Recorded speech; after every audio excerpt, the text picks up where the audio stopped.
Zéphyr et la boussole des temps perdus.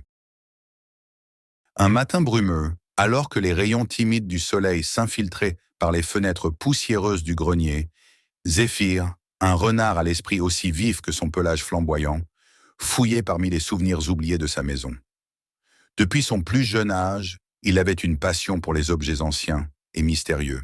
Tandis qu'il déplaçait des piles de livres et des malles couvertes de toiles d'araignée, son regard fut attiré par un vieux coffre, coincé sous une poutre. Le bois, bien que marqué par le temps, semblait murmurer des histoires enfouies. Avec excitation, Zéphyr tira le coffre vers lui et fit sauter le verrou rouillé. À l'intérieur, sous une couche de tissu fané, il découvre une boussole ancienne. Sa surface en laiton était ornée de gravures délicates représentant des étoiles, des constellations et des créatures fantastiques. Mais ce qui captiva le renard fut l'aiguille, qui brillait d'une lueur dorée, semblant vibrer d'une vie propre. Il la prit précautionneusement dans ses pattes. Soudain, une lumière éclatante l'aveugla. Un tourbillon de vent et de couleurs l'enveloppe, et quand il ouvrait les yeux, il était ailleurs. Autour de lui, un décor majestueux s'étalait à perte de vue. Des châteaux perchés sur des collines, des chevaliers en armure traversant des prairies verdoyantes, et des marchands installant leurs étals sur une place animée. L'air était empli des sons d'une époque révolue, le martèlement des fers de chevaux, le tintement des épées et les mélodies des troubadours. Zéphyr, fasciné mais légèrement intimidé, se mit à explorer prudemment ce monde inconnu. Tandis qu'il déambulait dans une rue pavée, une silhouette attira son attention. Une jeune femme en armure étincelante, marchant d'un pas assuré. Son visage portait les marques d'une détermination inébranlable, et son bouclier arborait un motif complexe de lys et de griffons. « Dame Isolde », se présenta-t-elle avec un salut noble, surprise de croiser un renard qui semblait aussi curieux qu'intelligent. Zéphyr lui retourne un sourire et déclina son identité, ce qui la fit rire doucement. Mais l'éclat de sa bonne humeur s'éteint rapidement lorsqu'elle lui explique son problème. « Un dragon terrorise notre village », avoua-t-elle. « Il détruit nos récoltes et plonge les habitants dans la peur.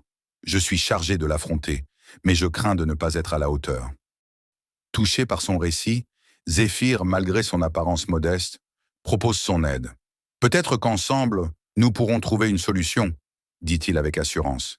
Isolde, hésitante mais reconnaissante, accepta sa proposition.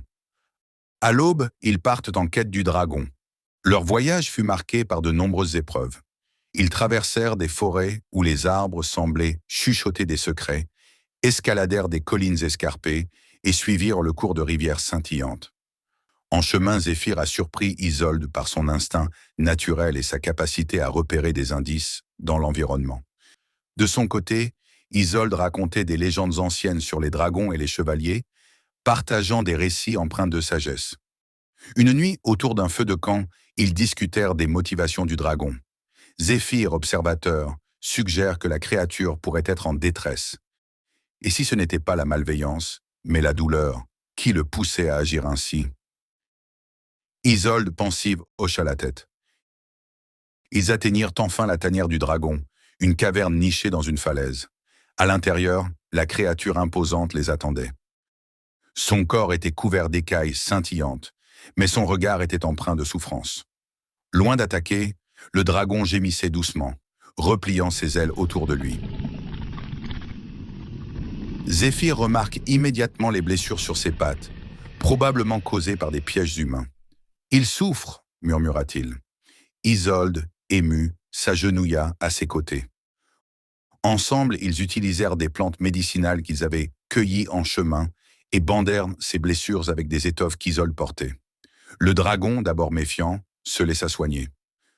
Lorsque la douleur s'atténua, la créature se redressa et déploya ses ailes gigantesques, illuminant la caverne d'un éclat doré.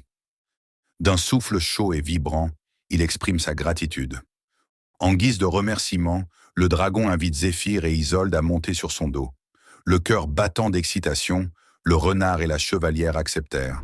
Le dragon s'envole, traverse les nuages et survole les terres. De là-haut, ils pouvaient voir l'étendue de ce monde magique, des vallées verdoyantes, des lacs miroitants et des villages paisibles.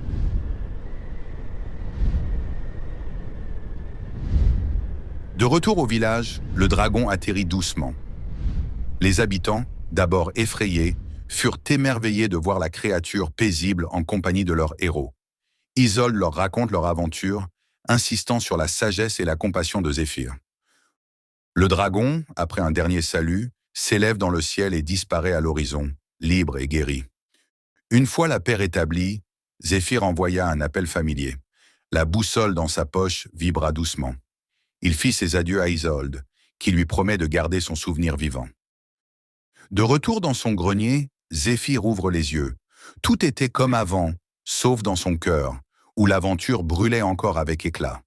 Il place la boussole sur une étagère, parmi ses trésors, et se promet de toujours rester curieux, prêt à embrasser l'inconnu. Cette journée dans un autre temps resterait gravée en lui. Un rappel que le courage et la compassion peuvent surmonter toutes les épreuves, même les plus fantastiques. Pour profiter du texte et des images, retrouvez le livre des fabuleuses aventures de Zéphyr le renard en scannant le QR code ou en cliquant sur le lien dans la description.